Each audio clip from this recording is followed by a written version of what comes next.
안녕하세요. 시어머니에게 잊지 못할 사랑을 받은 40대 후반 아줌마입니다. 세상에는 많은 부모 자식 관계가 있는 것 같아요. 그중 몇 가지만 꼽아보자면 올바른 부모와 그 아래에서 올바르게 자란 자식, 또는 올바른 부모 아래에서도 가르침을 온전히 제 것으로 품지 못하고 삐뚤게 어긋나 버리는 자식도 있죠. 저는 그런 자식들을 모두 슬하에 둔 분을 시어머니로 모셨습니다. 시어머니는 마음이 따뜻하고 애정이 많은 분이셨어요. 며느리도 자식이라고 시어머니의 그 애정을 몸소 받아보니 알겠더군요. 지금도 가끔 시어머니께서 절 미선아 하고 다정히 부르던 음성이 귓가에 맴돌곤 합니다. 최근엔 시어머니의 두 번째 기일이었어요. 첫 번째 기일보단 그래도 눈물바람이 덜 불어 저는 시어머니의 제사상 앞에서 입에 웃음까지 띠고 이런저런 이야기를 했었답니다. 그렇게 저 혼자 두런두런 이야기를 하다 보니 저희 시어머니 이야기를 더 많은 분들에게 들려드리고 싶더라고요. 특히 이 채널엔 저희 시어머니와 동년배였던 분들도 꽤 계신 것 같아 그분들에게 시어머니의 이야기를 공유하고 시어머니의 이야기에 달릴 댓글들을 보면 하늘에 계신 시어머니가 마치 친구가 생긴 듯 좋아하시지 않을까 싶어 이렇게 사연을 보내게 되었습니다. 저는 지방의 한 시골 출신이에요. 동네에서 작은 슈퍼마켓을 운영하던 저희 부모님의 무남 동료 외동딸이었죠. 그리고 저는 나이 21에 서울에 간다던 동네 친구를 따라 서울 상경을 하게 되었습니다. 혼자 온몸으로 맞이한 서울살이는 꽤나 힘들었지만 취업을 하고 월세방에서 전셋집으로 이사도 하게 되면서 수중에 제법 모은 돈이 생겼던 나이 29에 저는 4살 차이 나는 남편과 결혼을 하게 되었어요. 직장 동료 소개로 만난 남편은 좋은 사람이었습니다. 마치 시골 남자처럼 착하고 투박한 남편을 만날 때면 까칠한 서울살이에 대한 마음의 고단함이 덜어지는 것 같았어요. 저희 부모님 또한 그런 남편을 무척이나 환영하셨습니다. 사람이 진실되고 듬직해 보인다면서요. 그리고 결혼 전 인사를 드리러 시어머니를 처음 뵈러 간 날, 시어머니는 제 손을 잡고 이렇게 말씀하셨어요. 아가, 우리 인수가 가끔 반푼이처럼 보여도 제 아빠를 중학교 2학년 때 병으로 잃은 뒤 집안에서 장남 노릇 듬직하게 하던 애다. 나도 우리 인수 없었으면 지금껏 여자 혼자 몸으로 애 셋을 어떻게 키웠을지 상상조차 되지 않어. 네 한 몸 믿고 의지해도 될 듬직한 남편감으로 내가 잘 키워놨으니까 아무 걱정 말고 둘이서 오순도순 잘 살렴. 난 네가 우리 집에 시집 와주어서 참으로 좋다. 시어머니는 서울의 회사가 밀집된 중심가에서 김치찌개 가게를 운영하셨습니다. 남편에게 듣기로 가게를 하던 곳에 새 건물이 들어서면 근처 건물로 옮기길 반복하긴 했지만 시어머니는 그 동네에서 30년이 넘도록 같은 메뉴로 장사를 하셨다고 해요. 그러다 보니 입소문이 제법 나기도 했고 TV에까지 방영이 된 맛집이 되었다고 하더군요. 시어머니의 가게는 김치찌개 시키면 두툼한 계란말이가 함께 나오는 곳이었는데 처음 남편을 따라 시어머니 가게를 가본 날 전 깜짝 놀랐어요. 점심시간이라 더 그랬는지 모르겠지만 가게 앞에 대기하는 손님들이 엄청 많았거든요. 인근 회사원들로 보이는 많은 손님들이 짧은 점심시간에도 기다림을 감내하고 순서 대기표를 손에 꼭 쥐고 있었죠. 맛 어떠시오? 반찬 더 필요하면 눈치 보지 말고 말씀하세요. 먹고 싶은 대로 내가 듬뿍 퍼다 줄 테니까. 아이고, 김 과장님 오셨네. 근데 볼이 왜 이리 쏙 들어갔어? 요새 일이 많이 힘들어요? 밥 한 공기 더 드릴까? 바쁜 와중에도 시어머니는 홀에 한 번씩 나와 손님들을 챙기기까지 하시더군요. 그 모습을 보니 왜 시어머니 가게가 그렇게까지 장사가 잘 되는지 알겠더라고요. 시어머니의 가게는 마치 고향집에 내려온 듯한 편안한 분위기를 느끼게 해주었거든요.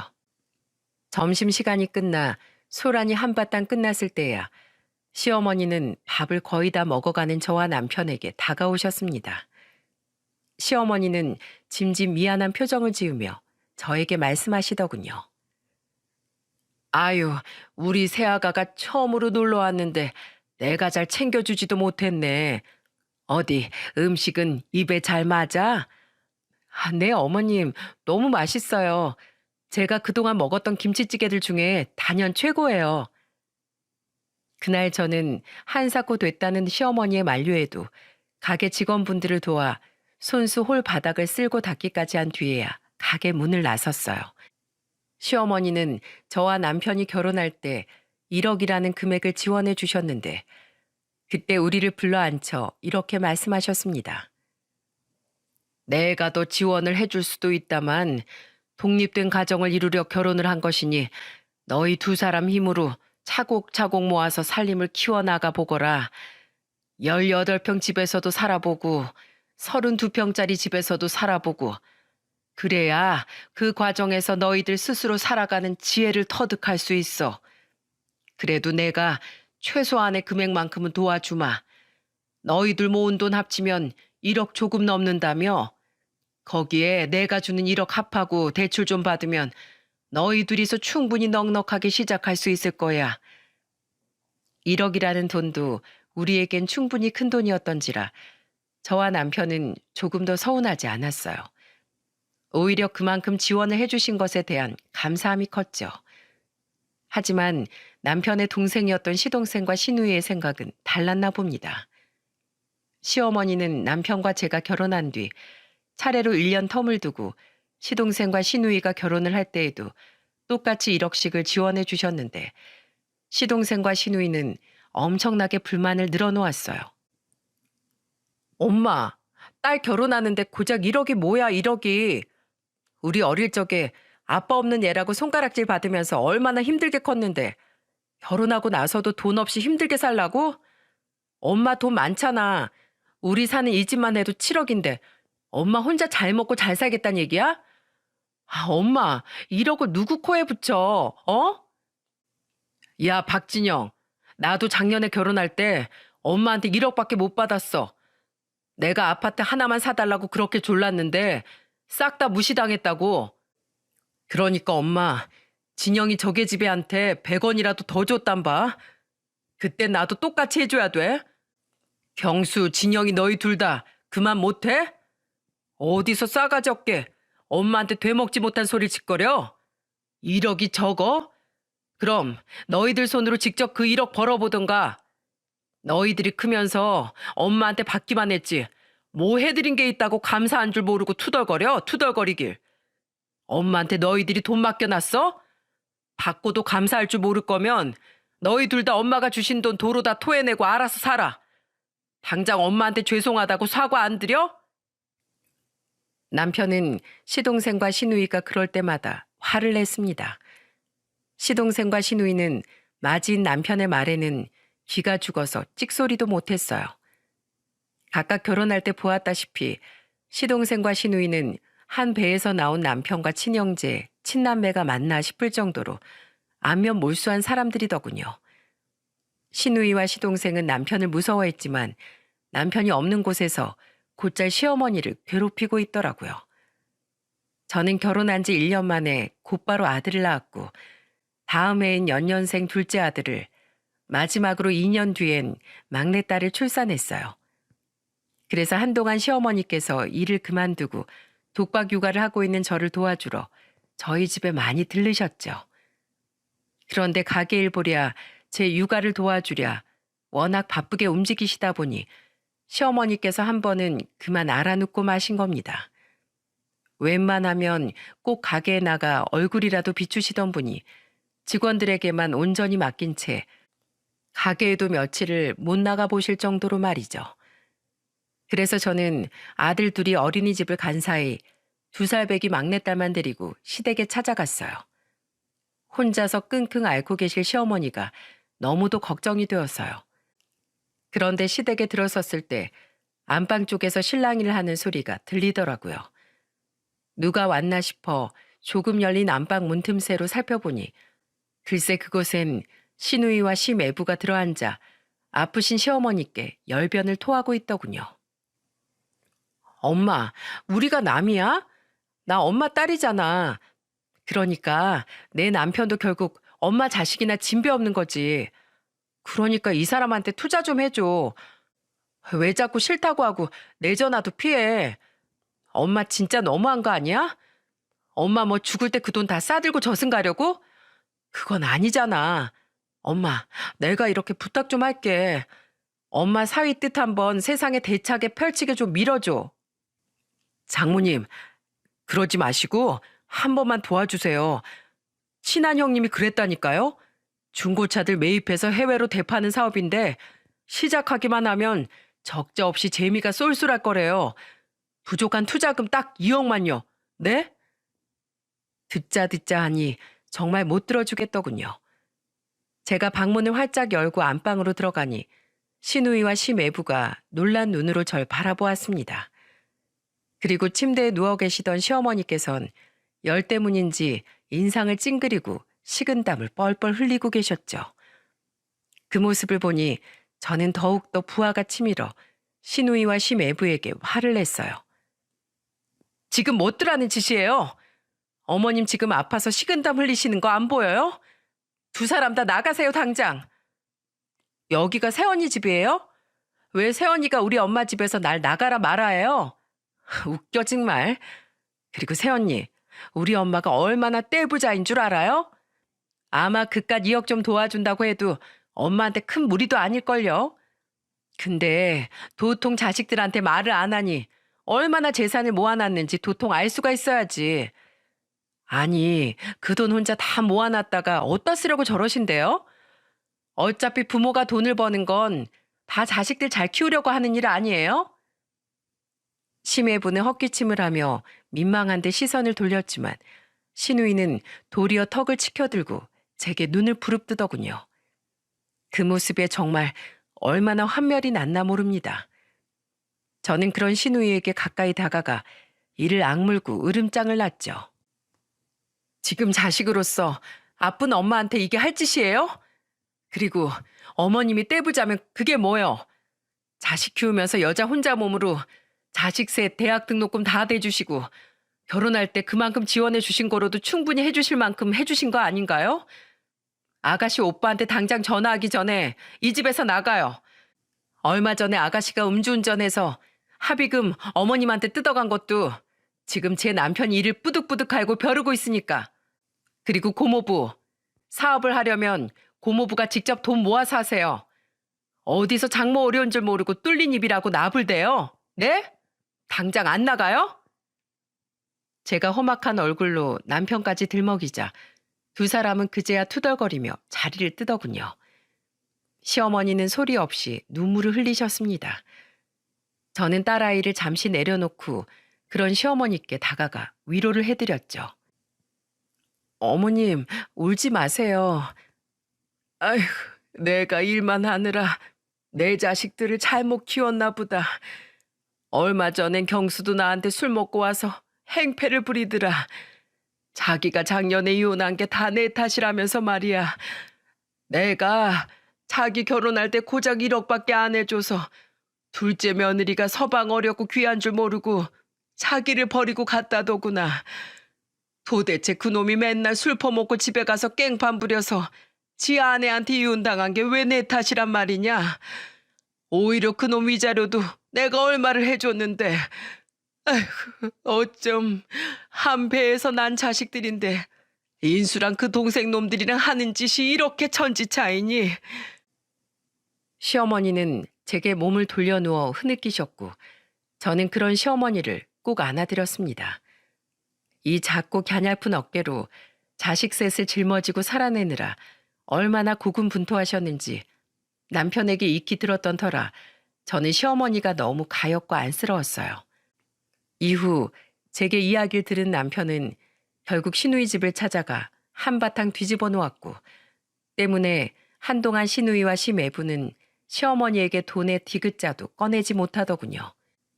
시누이는 저와 마주칠 때면 눈알이 빠져라 절 노려보았지만 전 무시하고 일부러 더 크게 콧방귀를 꼈네요. 상종할 가치도 없는 인간들이다 싶어서 말이죠. 그렇게 결혼한 지 7년쯤 되었을 때였습니다. 어느 날 시어머니께서 제게 전화를 하시더니 대뜸 이런 제안을 하시더군요.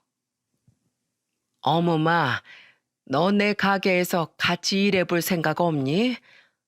네? 어머님 가게에서요? 그래. 이제 조금 있으면 첫째, 둘째도 초등학교 들어갈 거고 막내도 4살이면 어린이집에 보내도 되니 너만 괜찮으면 나랑 같이 일하자꾸나.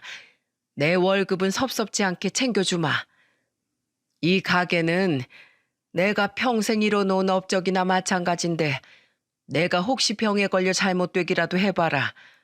그땐 가게는 누가 도맡아서 하니? 가게가 문을 닫으면 오래된 단골들이 얼마나 서운해하겠어. 자식들을 제외하곤 내 음식 맛있게 먹어주는 손님만큼 날 행복하게 만들어주는 것이 또 없었다. 그러니 그 손님들을 위해서라도 난 내 가게가 오래도록 이곳에 남아있었으면 좋겠어. 더군다나 다른 사람도 아닌 며느리 네가 내 손맛을 이어준다면 그것만큼 기쁜 일이 또 없을 것 같구나. 나중에 어찌 될지 모르는 일이지만 우선 와서 일이라도 배워보지 않으련? 정말 감사한 제안이었습니다. 저는 남편과 상의 후 막내를 어린이집에 맡기고 시어머니 가게에서 일을 하기 시작했어요.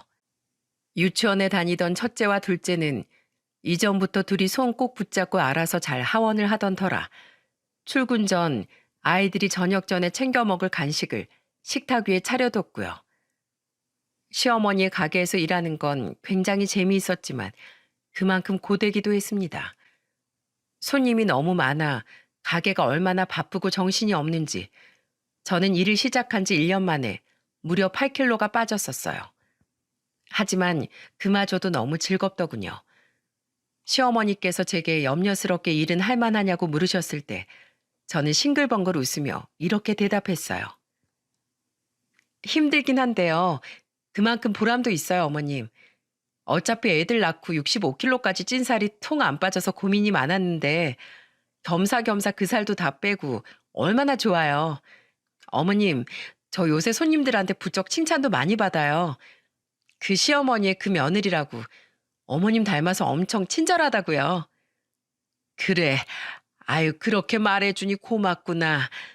안 그래도 어멈 너 오고 나서 매출이 좀 더 늘었어. 이제 너 때문에 다시 왔다는 단골 손님도 하나둘 생겼더구나. 어머마, 오늘은 아범한테 막내 어린이집에서 데려가라고 하고 우리 둘이서 맛있는 거 먹고 들어가자. 내가 우리 예쁜 며느리 입 좀 호강시켜주게. 저는 정말로 시어머니가 좋았어요. 시어머니는 제게 마치 시어머니라기보단 제2의 친정엄마처럼 느껴졌거든요. 남편 또한 제가 시어머니 가게에 나가 일한 후 얼굴이 더 활짝 폈다며 제게 일에만 더 집중하라고 도리어 저보다 육아 집안일에 열심이었죠. 하지만 영원할 것만 같았던 행복은 그리 오래가지 못했습니다. 예기치 못한 불행은 누구보다 자상하고 든든한 가장이었던 남편 곁으로 소리 소문 없이 찾아왔더군요. 여보, 나 이상해. 요즘 너무 입맛도 없고 자꾸 구토도 하고 게다가 얼마 전부턴 자꾸 볼일을 보면 갈색 소변이 나와. 저희가 결혼한 지 13년째 되던 해 남편의 건강에 극심한 이상 증세가 생겼어요. 결국 병원에 가서 검사를 받은 남편은 의사에게 청천벽력 같은 진단을 받고 말았죠. 그때 남편이 의사에게 들은 말은 남편뿐만이 아니라 우리 가족 모두의 인생을 송두리째 뒤흔들고 말았습니다. 여보, 나 이제 어떡해? 남편은 췌장암 말기 진단을 받았어요. 남편에게 그 소식을 들은 그 순간 정말 아무런 생각도 들지 않더군요. 머릿속이 새하얘졌습니다. 물론 암이란 건 종류가 어떻든 간에 무섭고 끔찍한 병이지만 하필 걸려도 생존율이 극악하게 낮다던 췌장암이라뇨. 결국 남편은 6개월간의 긴 고통 끝에 운명을 달리하게 되었습니다. 하늘이 무너진 것 같았어요. 앞으로 애들 셋을 데리고 남편 없이 어떻게 살아가야 하는지, 남편 없이 제가 살아갈 순 있을지 앞이 막막하고 심장이 찢어지듯 고통스러웠죠. 인수야, 이 엄마만 두고 가지 마라. 이 불효 자식아, 어떻게 엄마를 두고 네가 먼저 세상을 떠난단 말이니. 인수야, 인수야, 그렇게 웃고만 있지 말고 엄마한테 대답 좀 해다오. 시어머니는 먹지도 주무시지도 않고 남편의 영정사진 앞에서 떠날 줄 모르셨습니다. 차라리 아이들이라도 좀 어렸으면 좋았으련만 초등학생이었던 제 세 아이들 모두 아빠가 더 이상 세상에 없음을 잘 알고 있는지 울부짖는 시어머니와 제 품에 안겨 엉엉 울기만 했죠.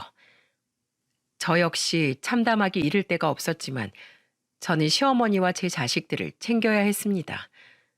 시도 때도 없이 넘쳐 흐르려는 눈물을 꾹 참고 조문객을 맞이했고 식음을 전폐한 시어머니 입에 육개장이라도 한 숟가락씩 억지로 떠 넣어드렸어요.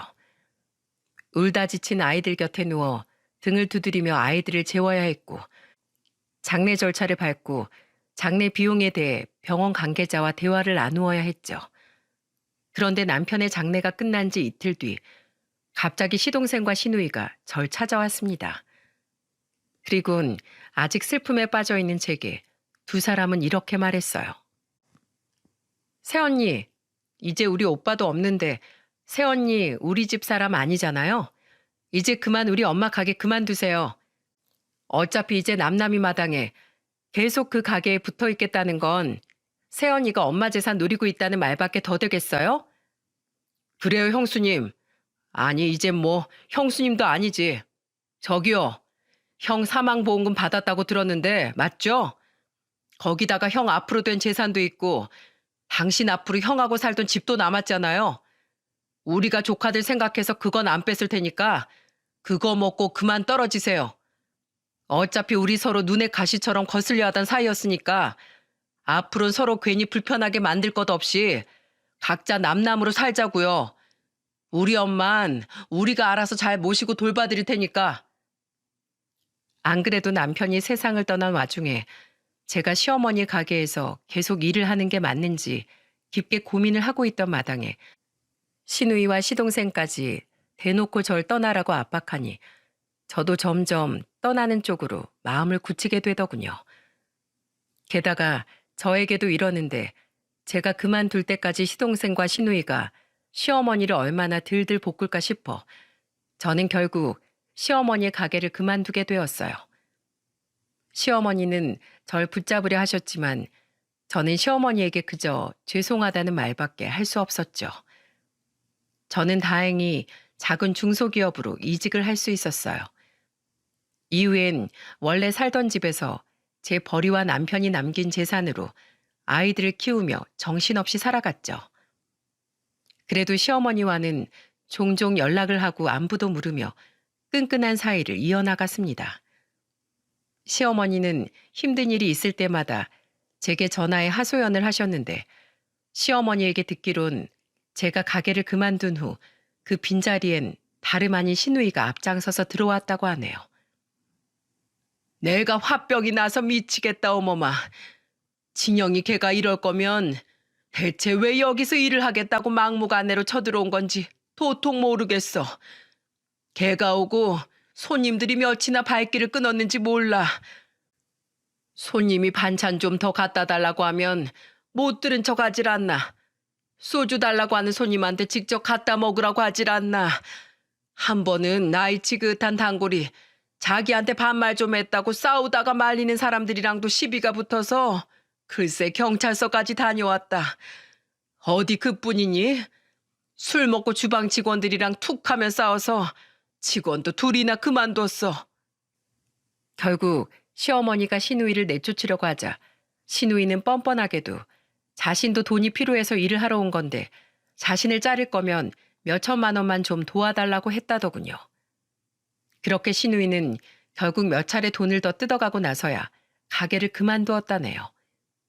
게다가 시동생은 그 사실을 듣고 득달같이 달려와 왜 동생에게만 돈을 해줬냐고 따지면서 신우이가 받아간 만큼의 돈을 기어코 뜯어갔고요.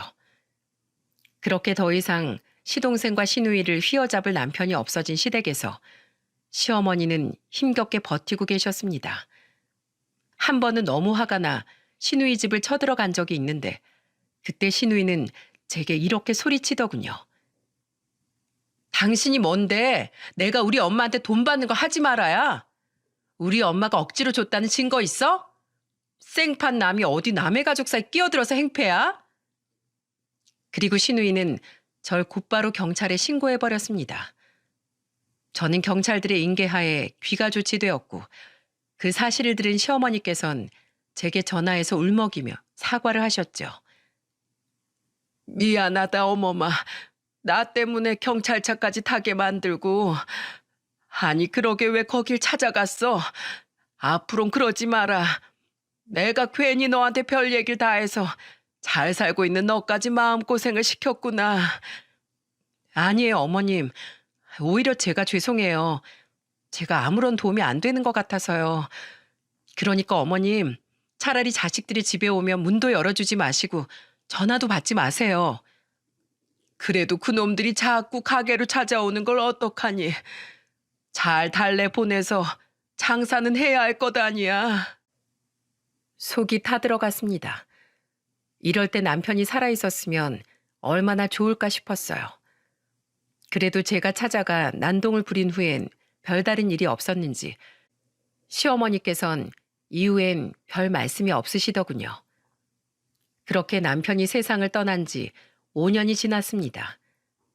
시어머니는 점점 더 연락이 뜸해졌어요.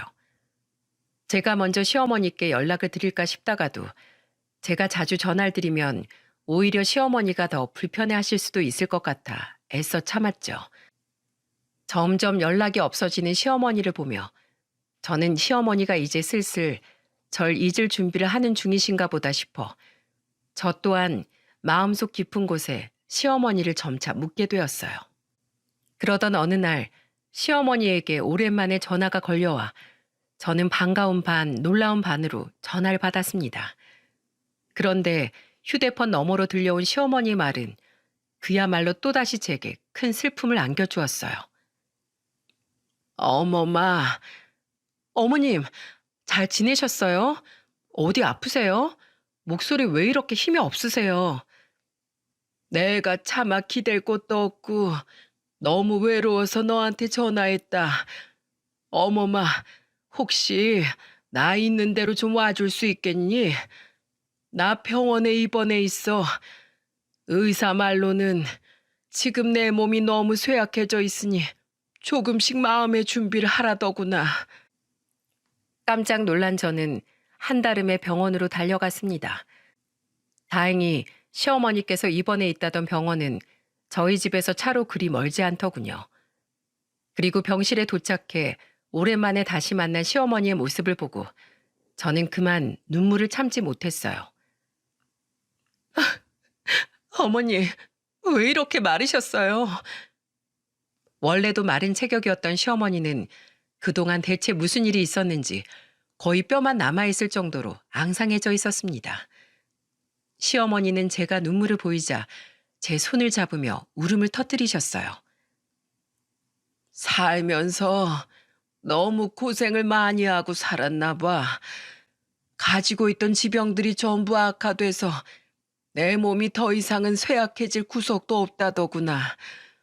나는 알아. 내 몸은 이제 감당할 수 없는 수준까지 와버렸어. 가게에도 못 나간 지 한참 됐다. 그래도 그나마 15년 넘게 일하신 신씨 아주머니가 있어서 신씨한테 가게를 맡겨놓고 있지. 말씀을 하던 와중에도 시어머니는 한 번씩 숨을 가쁘게 고르셨습니다. 지금 이 모습만 봐도 시어머니께 남은 시간이 얼마 남지 않았다는 사실을 알겠더군요. 이후 저는 퇴근 후엔 항상 시어머니의 병원으로 달려갔습니다. 제가 퇴근 후 병원으로 가면 그때까지 자리를 지키고 있던 간병인과 교대를 했죠.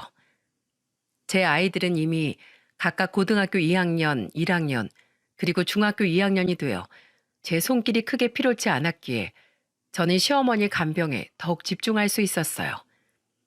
아이들 또한 주말에 한 번씩 시어머니 문병을 왔고요. 시어머니를 돌보며 제가 가장 기가 차했던 일은 역시나 시동생과 시누이의 일이었습니다. 그 두 사람은 시어머니가 입원해 있던 기간 내내 단 한 번도 코빼기조차 비추지 않더라고요. 어머님 자식들은 왜 얼굴을 한 번도 안 비춰요? 어머님 사이는요? 에휴, 안 온다, 안 와. 나한테 이제 뜯어먹을 돈이 없다 이거지. 네? 뭐라고요? 어머님, 저한테 이야기하셨던 거 말고 그 인간들한테 또 돈 주신 적 있으세요? 시어머니는 잠시 망설이다가 그간의 이야기를 제게 말씀해 주셨습니다. 그리고 시어머니의 입에서 흘러나온 말은 제게 정말 적잖은 충격을 가져다 주었죠. 그놈들이 나 몰래 뒷조사라도 해본 모양인지 작년에 결국 내 재산에 대해 알아냈더구나. 그 뒤론 그놈들이 정말 바퀴벌레처럼 내 남은 돈을 다 뜯어갔어. 그땐 정말로 끝까지 그놈들한테 돈을 주지 않고 나중엔 내가 정말 자식을 잘못 키웠다 싶어 인연까지 끊으려고 했다. 그런데 경수 그놈이 재혼을 하겠다고 이번엔 정말 정신 차리고 열심히 살겠으니까 제발 좀 집값 좀 도와달라는 거야. 백수 생활 적고 공장에 취직도 했다면서 말이지. 그래서 하나밖에 안 남은 아들놈 정말로 정신 차리려나 싶어 내가 전셋집 마련할 돈을 해줬다. 그런데 그놈이 글쎄 정신을 차리긴커녕 전 아내한테 했던 배악을 고스란히 부리는 거야. 결국 얼마 전에 그놈 또 이혼 소송을 당했다. 위자료는 위자료대로 내고 그동안 재혼한 여자한테 손찌검한 거 다 묶여서 또 고소당할 판이라 합의금 물어줘야 한다고 나한테 싹싹 와서 비는데 그땐 나도 더는 못 도와준다고 했지. 그러니까 그놈이 나중엔 스스로 목숨을 끊겠다고 유서까지 썼더라. 내가 아무리 모지러도 자식놈이 죽겠다는데 어떻게 그걸 모른 척하니. 결국 또 그 돈을 해주고 말았지. 정말 한탄스럽게 이를 데가 없더군요. 시어머니는 결국 시동생의 농간에 넘어가 가진 돈을 또 내어주고 만 겁니다. 게다가 지 오빠한테 못된 것만 배워서 이번에 시누이가 자기 오빠한테 해준 만큼 자기도 해달라고 가게에 와서 또 난리를 쳤다고 하더라고요. 그렇게 시어머니는 결국 가지고 있던 재산을 자식들에게 모두 빼앗겨버린 거죠. 어머님, 왜 저한테 진작 전화를 안 하셨어요? 제가 알았으면 어떻게든 막았을 텐데. 하다못해 어머님을 억지로라도 저희 집에 모셔왔을 텐데요. 혼자서 왜 그 힘든 일을 다 참아내셨어요? 내가 염치 없이 너한테 뭘 더 얘기했겠니? 나 때문에 경찰한테 잡혀가기까지 한 너한테 내가 너희 집에 갔었다고 해도 그놈들이 거기까지 안 쫓아왔을 것 같아. 괜히 너희 애들까지 피해를 봤을 거다. 시어머니는 자포자기한 채 살던 아파트까지 처분해버렸다고 하셨습니다. 어차피 살 날이 얼마 남지 않았으니 그 연놈들에게 더 시달리기 전에 그냥 미리 나눠줘 버리자 싶으셨다고요. 그렇게 시어머니에게 볼장 다본 그 연놈들은 더 이상 뜯어낼 돈이 남아있지 않다는 걸 알고 자신들의 엄마가 병원에 입원했는데도 코빼기도 비추지 않은 거예요. 저는 자식들에게 외면당한 시어머니가 안타까워 더욱 지극정성으로 시어머니를 보살폈습니다. 그렇게 시어머니께서 병원에 입원한 지 3개월쯤 됐던 어느 금요일 저녁이었어요. 야근을 하던 전 병원에서 시어머니의 상태가 위독하시다는 말을 듣고 황급히 병원으로 달려갔습니다. 다행히 시어머니는 아직 의식이 있는 상태셨는데 달려오느라 가쁜 숨을 몰아쉬던 제 손에 시어머니는 쪽지 하나를 쥐어주셨어요. 어머마, 내가 죽거든 꼭 이 번호로 연락해봐라. 미리 너에게 준다는 걸 내가 이렇게 빨리 가버릴 줄 모르고 늑장을 부렸구나. 어머니, 울지 말어. 난 살 만큼 살았으니 이제 더는 삶에 대한 미련이 없다. 참 고단한 삶이었어. 내 유일한 아쉬움이 있다면 그건 내 자식들 뿐이야. 세 자식 중 한 놈은 나보다 먼저 저 세상으로 떠나보내고 나머지 두 놈은 온전한 인간을 만들지 못하고 세상에 내보냈으니 말이다. 그래도 어머마, 내 노년에 널 만나서 참 기뻤단다. 마지막까지 이 늙은이를 외면하지 않아줘서 고마워. 어머마, 인수의 자식들, 내 손주들 잘 부탁한다. 너는 나와 다르게 어질고 현명해서 아이들 훌륭하게 키워낼 수 있으리라고 믿는다. 너만 혼자 남겨두고 가서 정말 미안하다. 이후 시어머니는 더는 말씀을 잇지 못하고 눈을 감으셨습니다. 미약하게나마 호흡은 붙어 있었지만 더 이상 눈을 뜨고 저를 바라보지도 제게 남은 말을 잊지도 못하셨어요. 저는 다급히 아이들을 병원으로 불렀고 시누이와 시동생에게도 전화를 했지만 두 사람은 결국 모두 병원으로 오지 않았어요. 시동생은 술이 만취해서 혀가 잔뜩 꼬인 목소리로 술 깨면 가겠다는 말도 안 되는 소리를 해댔고 시누이는 기가 차게도 심해부와 해외여행 중이라 못 온다더군요. 저 어차피 내일 한국 들어가니까 그때 갈게요. 참 분통이 터졌습니다. 이런 것들도 자식이라고 가진 것 모두를 퍼준 시어머니의 삶이 너무 안타까웠죠. 그렇게 시어머니는 저와 세 아이들이 지켜보는 가운데 다음날 새벽 쓸쓸히 숨을 멈추셨습니다. 어머니, 이젠 그곳에선 더는 아프지 마시고 제일 아끼던 제 남편 만나서 편안하게 지내세요. 결국 자식들이 둘이나 살아있었음에도 시어머니의 장례는 제가 치러드리게 되었어요. 그런 시어머니가 너무 불쌍해 자꾸만 저도 모르게 눈물이 나더라고요. 더 한탄스러웠던 건 인간 같지도 않은 시동생은 끝까지 시어머니 장례식에 나타나지도 않았다는 거예요. 제가 몇 번이나 전화를 해댔지만 시동생은 제 전화를 전부 넘겨버렸죠. 아마 제가 시어머니의 장례 비용을 요구할 거라고 생각했던 모양이더라고요. 그래도 시어머니가 돌아가신 날 저녁에 한국으로 돌아온 시누이는 심해부와 끝까지 자리를 지키긴 했습니다. 저는 원망스러운 표정으로 시누이를 바라봤지만 시누이는 끝내 제게 시어머니의 임종을 지켜주어서 고맙다는 말도 일찍 오지 못해 미안하다는 말도 하지 않았어요. 마음 같아선 시누이에게 쌍욕이라도 퍼붓고 싶었지만 저 또한 시어머니 마지막 가시는 길에 소란을 피우고 싶지 않아 입술을 꾹 깨물고 묵묵히 장례를 마무리했죠.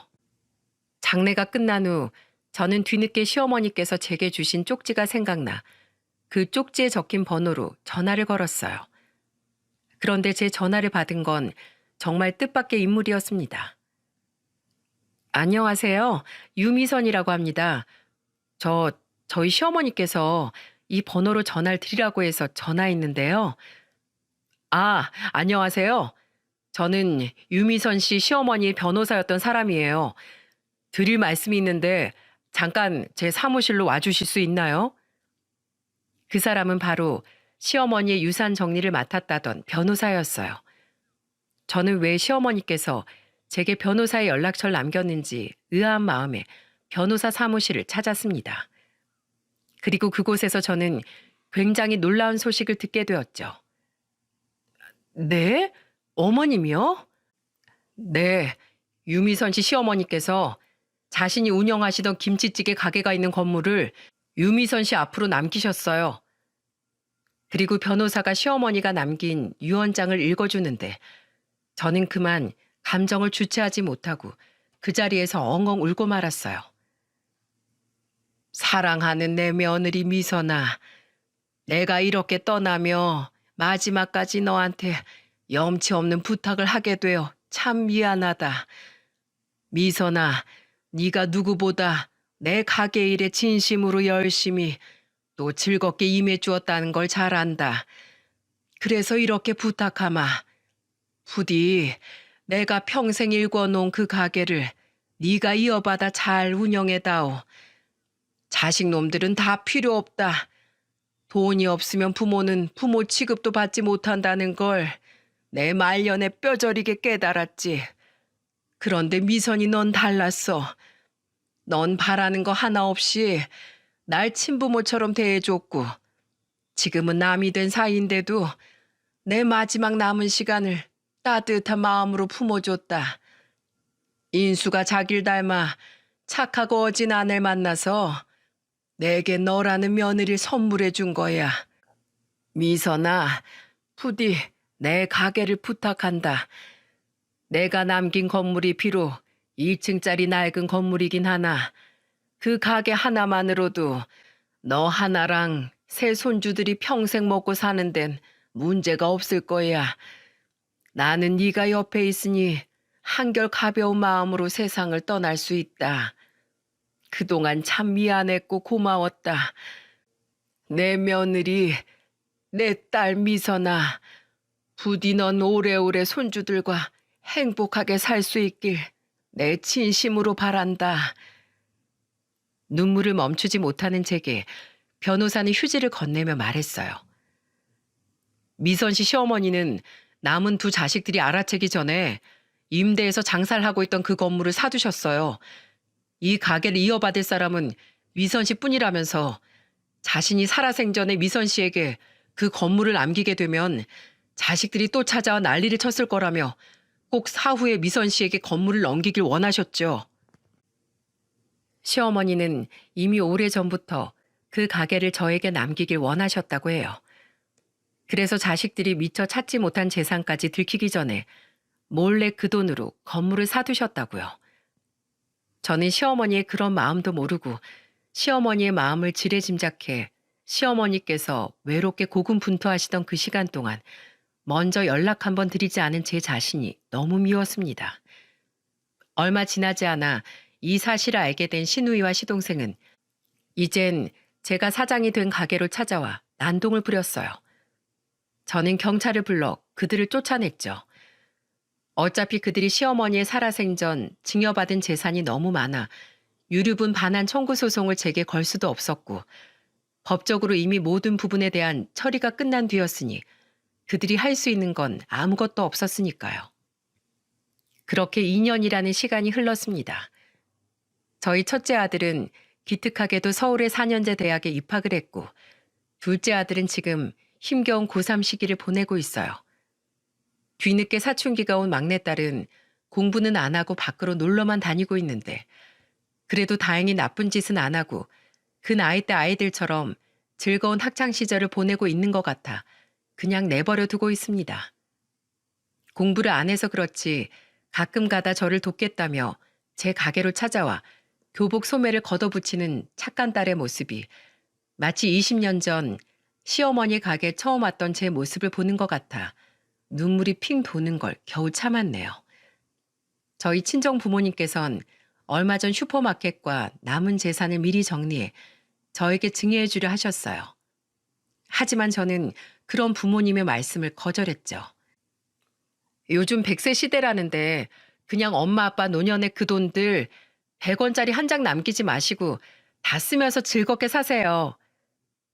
저는 돌아가신 시어머니를 떠올리며 쓰라린 마음으로 엄마에게 말했습니다.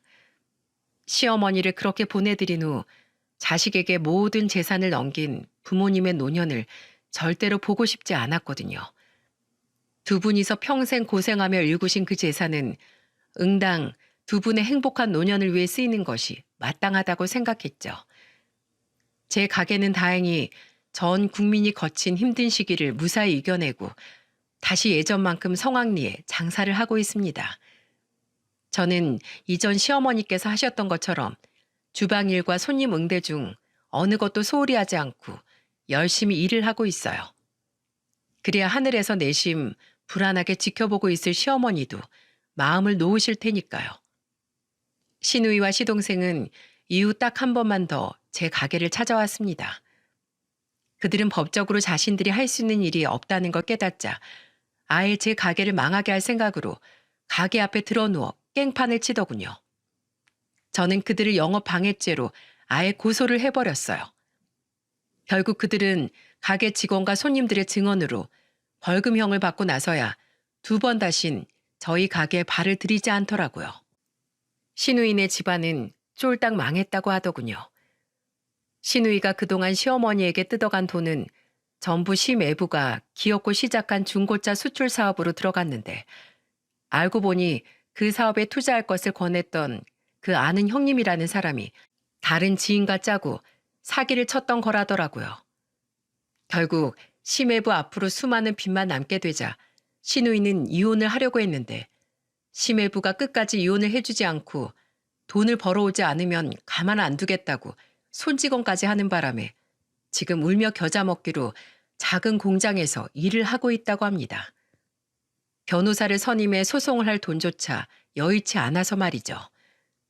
제가 이 사실을 어떻게 알게 됐냐면요. 그건 바로 얼마 전 모르는 번호로 걸려온 전화 한 통 때문이었습니다. 누구세요? 형수님. 전화를 건 사람은 바로 시동생이었어요. 무슨 일인가 했더니 그 염치 없는 놈은 제게 술 먹고 술집 유리창을 깼다며 합의금을 빌리려고 전화를 했다더군요. 공장은 그만둔 지 오래고 가진 돈도 도박으로 다 날렸다면서요. 기가 차서 그 잘난 네 동생에게 가서 빌리라고 하니 그때 그놈이 제게 시누이의 근황을 전해준 겁니다. 짜증나서 전화를 끊으려고 하니 시동생이 허겁지겁 저를 붙잡더라고요. 그리고 시동생의 입에서 나온 말이 너무 한심해 저는 시어머니가 돌아가실 때 미처 하지 못했던 말을 속 시원하게 쏟아내곤 그 번호를 차단해버렸네요. 형수님, 제발 저 한 번만 도와주세요.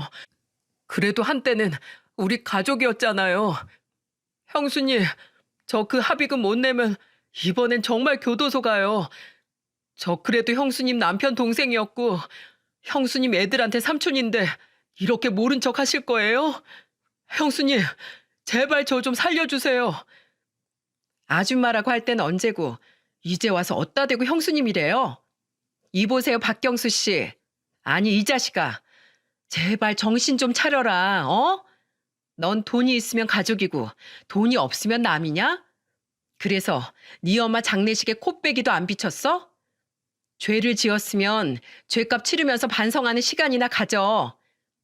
네가 교도소에서 10년, 아니 평생을 썩는데도 넌 네 엄마한테 지은 죄의 100분의 1도 못 갚을 거야. 어머님이 너희 같은 연놈들도 자식이라고 돌아가실 때까지 너희를 얼마나 기다리셨는지 알아? 열리지 않을 병실문만 흘끈거리면서 나한테 말은 못하셔도 얼마나 자식들을 기다렸는지 아냐고. 제발 돌아가신 어머님을 생각해서라도 최소한 남한테 피해는 안 주는 인간이 되라. 알았어? 이 한심한 놈아.